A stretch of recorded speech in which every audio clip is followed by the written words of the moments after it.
Mungu wetu, tunakushukuru kwa wema wako. Asante kwa ulinzi wako juma zima lililopita. Tuko mahali hapa Bwana kupokea kutoka kwako. Useme nasi kwa lugha nyepesi ili kila mmoja aweze kuelewa. Tunakataa kila mpango wa adui, shetani usipate nafasi.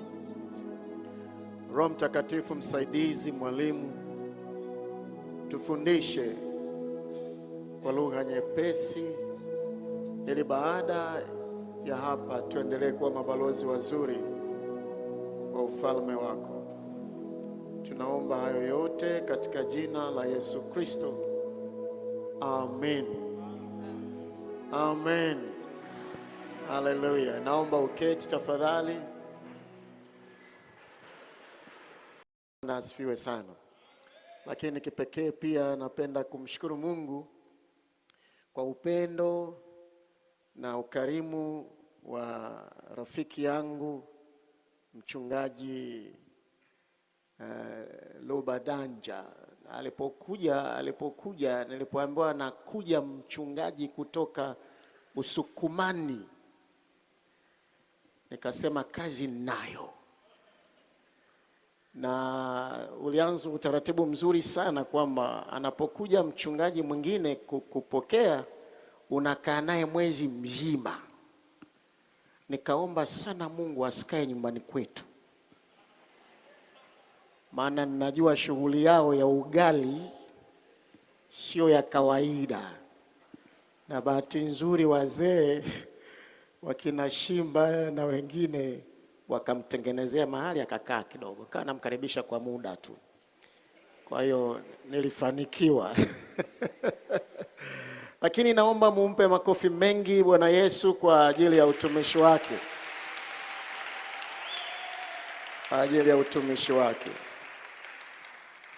Na nimeshuhudia leo kwamba kanisa lina nguvu.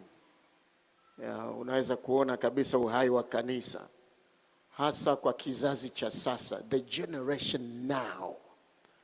Ukitaka kukikosa kizazi cha sasa, sema tu vijana wa siku hizi bwana. Alafu sahau kwamba na wewe ni mzee wa siku hizi. Kwa hiyo ni lazima tuende nao kwa hekima na kwa ajili ya utukufu wa Mungu. Mambo yanaenda na shetani anakipata cha moto. Niwe naye pale Mbezi Beach, pana shughuli muhimu ya kina mama na yeye amepewa jukumu. Kwa hiyo ametuma tu salamu zake. Nashukuru nimeona sura ambazo miaka na miaka tumekuwa pamoja. Na kwa somo langu leo ile kamati ulivyoisoma tu yale majina, nikasema hosteli imekwisha. Hata kama mpigi makofi, hosteli imemalizika. Kwa sababu ya hofu ya Mungu walionayo, lakini pia na uzoefu walionao. Okay. Mwambie jirani yako, mchungaji leo ana upako wa pesa.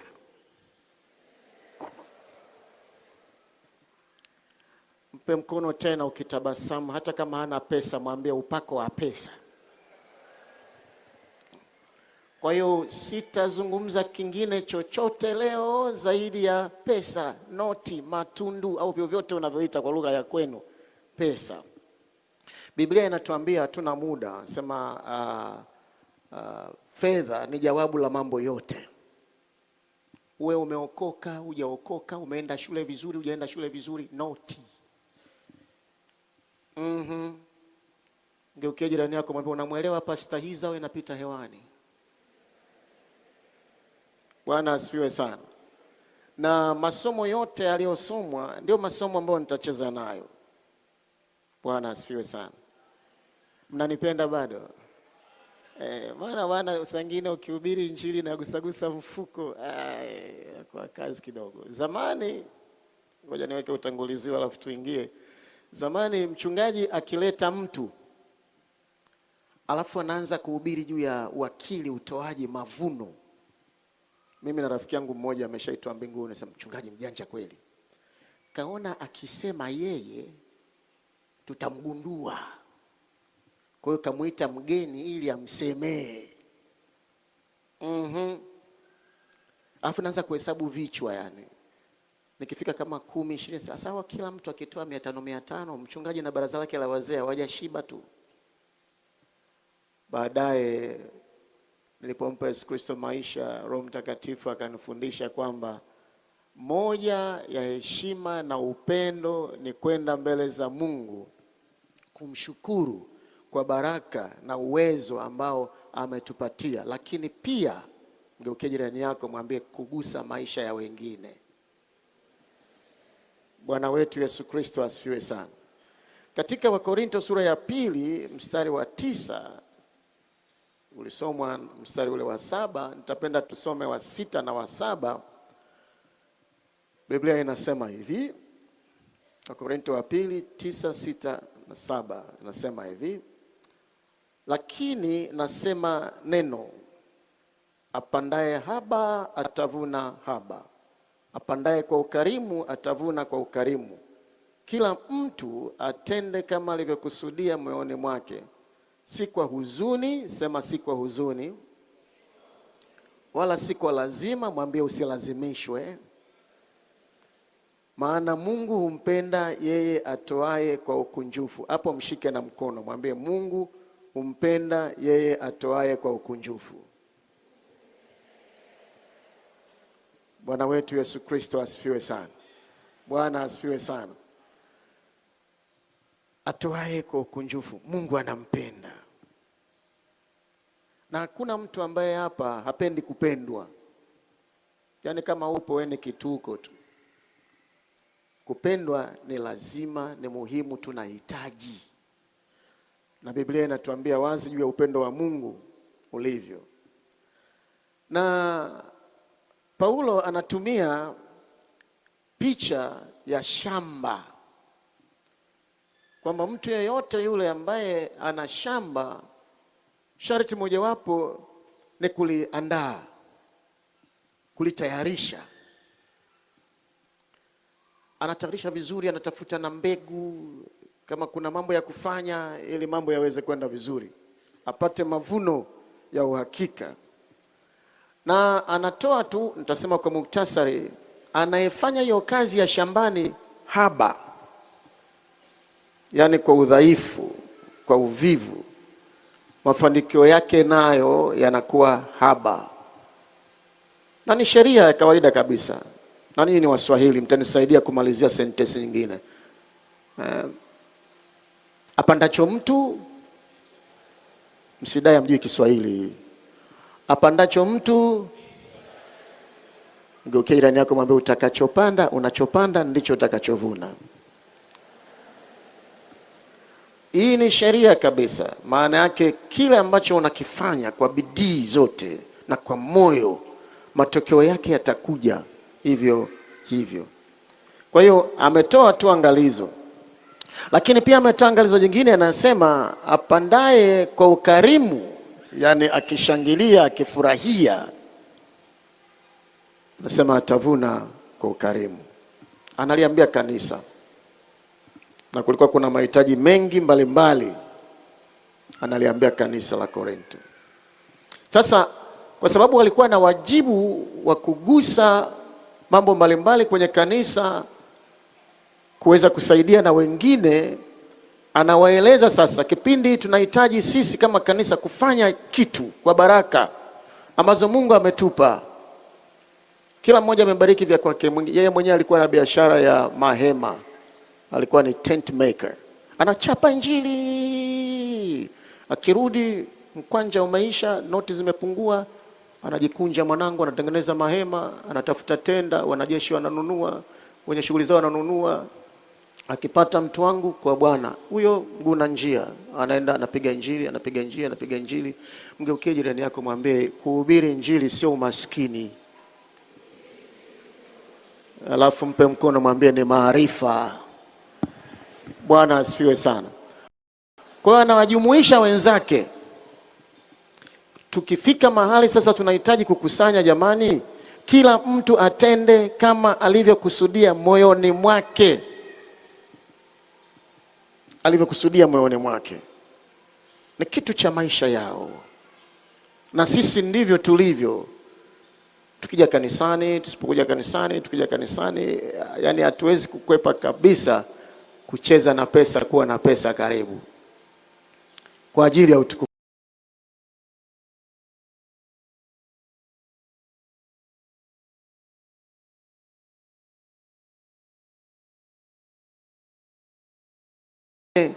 Unakusudia nini? Kwa ajili ya kumtukuza Mungu tu, si kwa ajili ya kitu kingine chochote. Na bahati nzuri ni kwa ajili ya kuacha alama. Yaani watu watakapokuja, watakapoangalia mjengo huo hivyo sema, I say hapa walifanya kazi.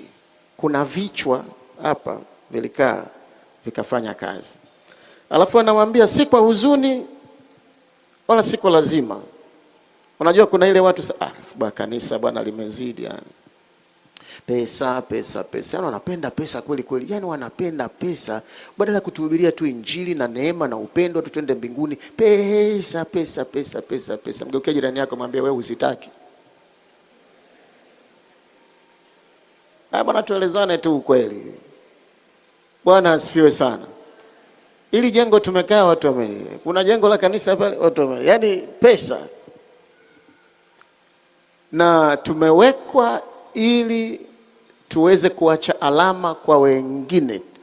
Tufanyike baraka, labda nitumie neno hili, tufanyike baraka. Kwa hiyo si kwa huzuni wala kwa kulazimishwa. Na Mungu anaangalia moyo wa mtoaji kwa zile baraka ulizopata. Kama ni biashara, kama ni hiki, kama ni kile, kama ni mshahara kazini au chochote. Yaani any kind of source ambayo Mungu anaifungua kwako ili uweze kubarikiwa. Na Biblia inasema utakapofanikiwa umkumbuke anayekupa nguvu za utajiri, yani nguvu za kufanikiwa. Bwana wetu Yesu Kristo asifiwe sana. Kwa hiyo Mungu anapoangalia mtu wa namna hiyo anayekuja anatoa, hajalazimishwa, amekusudia mwenyewe moyoni mwake, Biblia inasema humpenda yeye atoaye kwa ukunjufu. Sasa ninapomalizia natoa angalizo tu ambalo na mimi najipa kila siku. Moyo ndio shamba lenyewe. Unauandaaje moyo wako? Mithali 4:23 inasema linda moyo wako kuliko vyote ulindavyo, maana ndiko zitokako chemchemi za uzima. Linda moyo wako. Yaani nitumie lugha ya vijana, nimekuwa huduma ya vijana miaka mingi kadhaa. Yaani piga ua garagaza mtu asiguse moyo wako. Kama unampenda Mungu kikweli kweli kabisa, unaulinda. Na unaulindaje?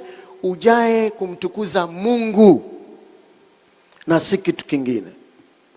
Maana yake katika mavuno haya, katika project inayoendelea itakayokuwepo, moyo wangu ushughulike kumtukuza Mungu katika hili.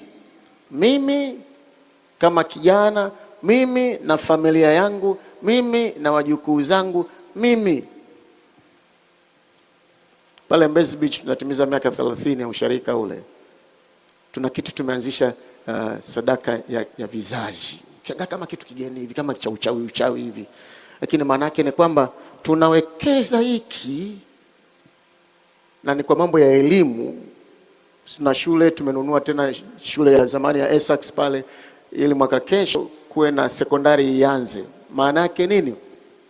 Tunawekeza ili watoto wetu na wajukuu na watoto wao watakapokuja waseme wakina mzee Iza waliwekeza hapa. Kwa hiyo baraka zile zinaendelea, na wao ni rahisi kusimama wakaendeleza kwingine kuliko baki.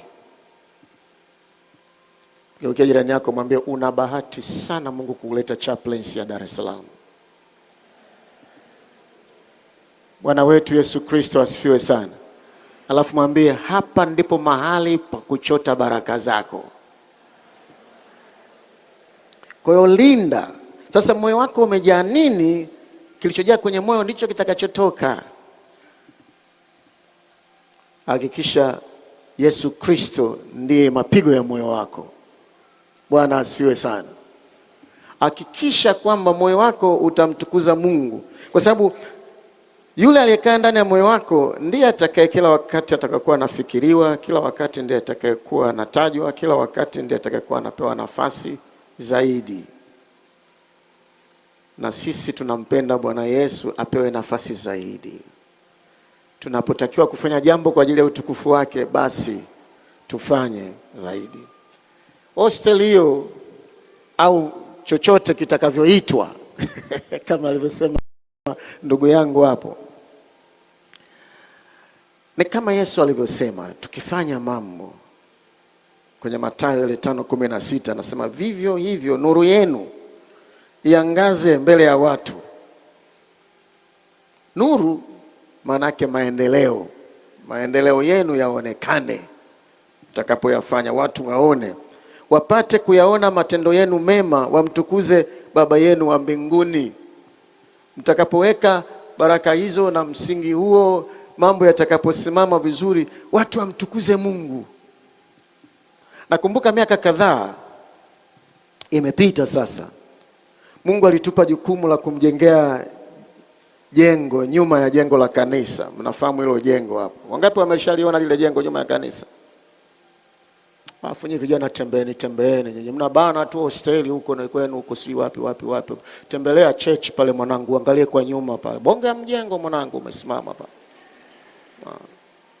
Mgeukie kijana mwenzio mwambie bwana tu visit one day basi. Muone pale mambo yalivyo. Na lile jengo lilijengwa na vijana kama ninyi wakiwa chuoni, walichangia na watu wazima wengine. Maana usharika huu uzuri wake Chaplaincy, nusu wanafunzi, nusu akina sisi. Wote tulikusanya nguvu. Kwa Mungu alitupa jukumu hilo. Baadhi ya watu walisema tunaota ndoto za ajabu. Bilioni wakati ilikuwa 4.5 nafikiri, kitu kama hicho. Namwangalia pale Shimba na Shamurio, wakati wanasimama wazee wanasema tunategemea jengo hili. Hata na wao walikuwa na kigugumizi kutangaza. Mimi mara nyingi nilikuwa nawasakizia wao watangaze ili mimi sishambuliwe na mawe. Litatugharimu bilioni 4. Naangalia watu namna hiyo, wanaota hawa au namna gani? Baadhi ya watu wakasema hizo ni ndoto za ajabu kabisa ninyi mnazoota. Tukashikamana ili tumtukuze Mungu, ili tuache alama. Mungu wa ajabu alifanya maajabu, na zile ndoto za ajabu zikawa ajabu. Wao na sisi kwa pamoja tunamtukuza Mungu leo. Namtukuza Mungu leo. Watu wanaingia, wanafanya mikutano, watu wana praise, watu wanafanya nini? Kabisa watu wanafurahia kweli. Kuna watu tulikaa tukamtukuza Mungu kwa alichotubariki, na imekuwa jinsi ilivyo. Mgeukie jirani yako kulia na kushoto, mwambie sasa ni zamu yetu, changanyikeni. Alafu mpe mkono tena, mwambie tuchanganyike kwenye hili. Alafu mwambie kama anaweza kumshangilia Mungu afanye hivyo.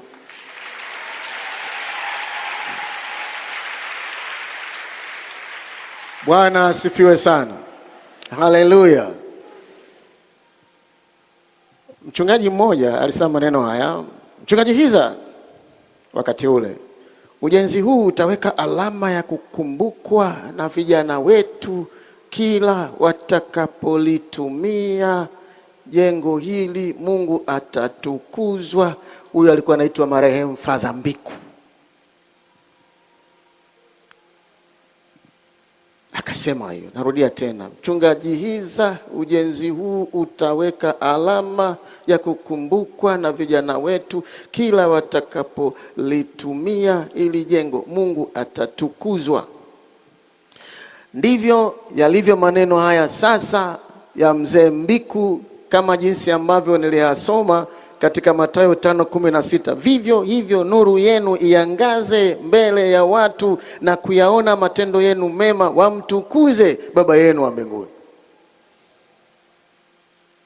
Sasa kama wale walifanya, kwa nini sisi tusifanye? Inawezekana, na yote yawezekana kwake aaminie. Kwa hiyo shughuli hii ni shughuli yetu. Mimi leo sikuja hapa nianze kuambia fanya mahesabu 10%, sio ya 20 ya nini, kwa sababu najua anayependa lazima atoe.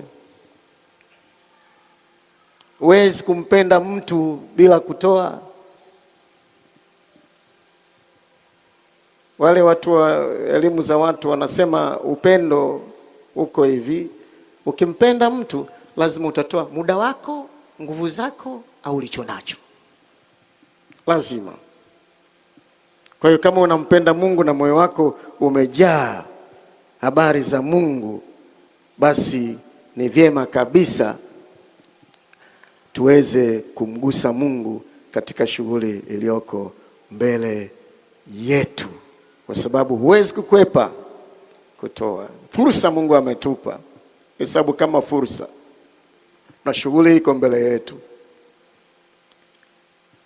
Kila mbinu itakayoletwa, tuungane pamoja, tushirikiane ili tuweze kusonga mbele, bila kusahau maisha yetu kuwa karibu na yeye, kwa sababu ukifanya pia usipokuwa karibu na Mungu, usipomruhusu kutawala maisha yako, ni shida.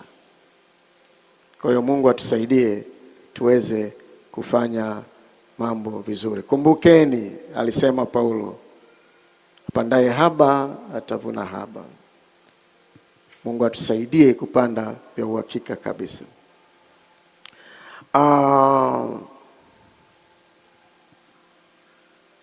Nitatoa mifano miwili afu nimalize. Msukuma univumilie kidogo. Bwana wetu Yesu Kristo asifiwe. Bwana asifiwe sana. Wangapi wameshawahi kupendwa? Ngoja niulize vijana. Ni wazee najua inawezekana imeshachuja sasa hivi. Ayo. Oya vijana, Bwana asifiwe. Namna gani? Level. Bwana asifiwe sana. Nani ashawahi kupendwa hapa? Ongereni sana ninyi ambao mshawahi kupendwa. Nani anapendwa mpaka leo? Okay. Nani anapenda? Afu wengine mnajidai. Unajua kuna wengine wananyoosha afu naangalia pembeni. Najua najiuliza sisi ataniona au namna gani? Lakini jamani, kupenda yani usikwambieje, haina mfano wake kabisa. Mtu anayependa, hasa kama kuna mvulana ana girlfriend, sio dhambi kuwa na girlfriend. Mnaangalia macho, mchungaji kapoa, mbinguni naenda. Inategemea tu hiyo girlfriend wako, boyfriend wako, uhusiano wako ni wa namna gani, sawa? Lakini anaomba vocha ya 500. Daddy baby naomba vocha 500, anatoa 1500. Alafu hey, msichana anajidai, jamani mbona nyingi?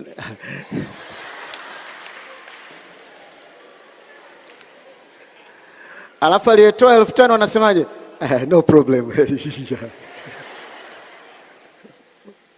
Alafu yule binti anatumia ile 1500, hakumbuki hata kumtumia SMS aliyemletea ile vocha. Na kiomba tena anapewa. Kwa sababu gani? Anapenda.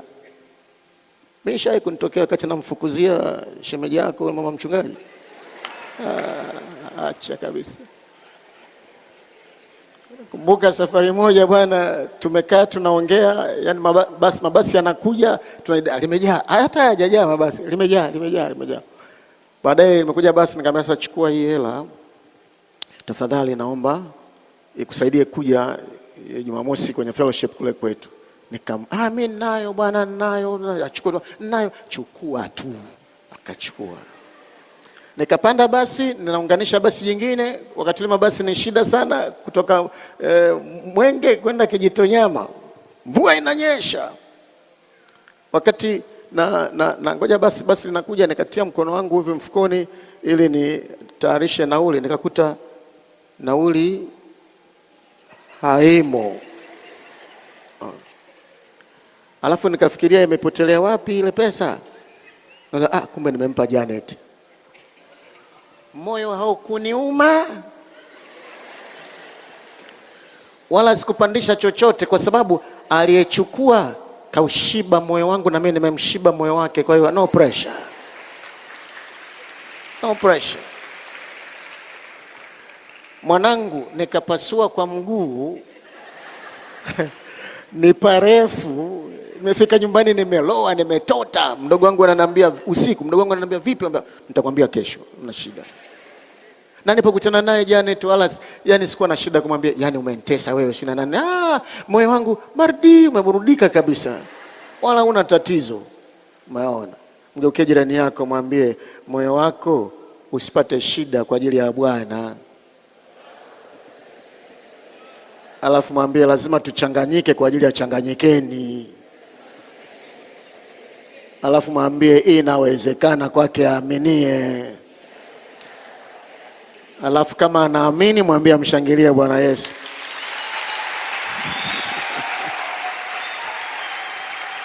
Haleluya. Bwana wetu Yesu Kristo asifiwe. Kwa hiyo inawezekana kabisa. Nawatakia baraka za Mungu. Mungu awasimamie, awatetee, ili mweke alama wapendwa. Tukipita hivyo tunasema haya. Nakumbuka wakati huo nyuma tulikuwa tunafyeka pale, tunapeana zamu kufyeka. Wakati mwingine akina baba, wakati mwingine tunafyeka, tunarudi, tunafyeka, tunarudi hivyo. Nashukuru kusikia kwamba mambo yamekuwa jinsi yalivyo. Sasa nikimalizia, utanisamehe, huyu mzee amenipa kazi, yeye mwenyewe ameona hawezi kuifanya, amenipa kazi na mimi nikashauri. Kwa hicho kitu alichonipa ni tangazo la kuwatangazia hapa. Mimi nikaona lisitangazwe mwanzoni, kwa sababu likitangazwa mwanzoni mnaweza msisikilize mahubiri kabisa. Maona. Kwa nimeona tu niliweke mwishoni. Poleni kwa wale ambao tangazo hili litawagusa au litawasikitisha. Kuna msiba umetokea asubuhi ya leo, msiba mkubwa tu. Wao mchungaji amesema Bwana tangaza wewe.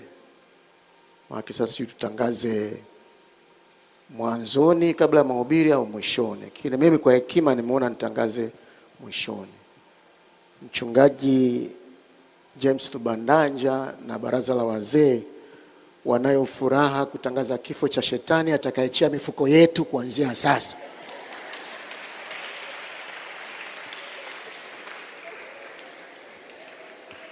Kaburi atajichimbia mwenyewe, matanga atakaa mwenyewe, na maharage atakula mwenyewe.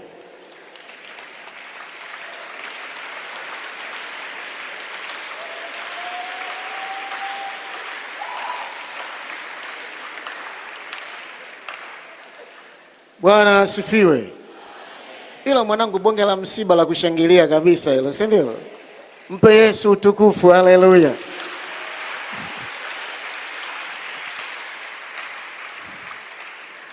Mchungaji nakushukuru sana kuniita. Asante sana kwa kunituma mzee wangu. Na mimi nimefikisha nilichofikisha. Na mimi nitakusanya marafiki zangu kwa nyakati na nyakati. Tuweze kuchangia pia hiyo project huko kadri Mungu atakavyotupa nafasi. Ili tuweke alama. Mwisho kabisa naomba niseme jinsi mlivyo Wasukuma. Na utulie uvumilie, kwa sababu mimi ndo nikupisha hapa. Msukuma akikupenda azunguki maneno. Yaani amekupenda kabisa hivi kwa moyo wake, zunguki, anaona atachelewa. Utamsikia anakuambia moyo wangu umekudondokea.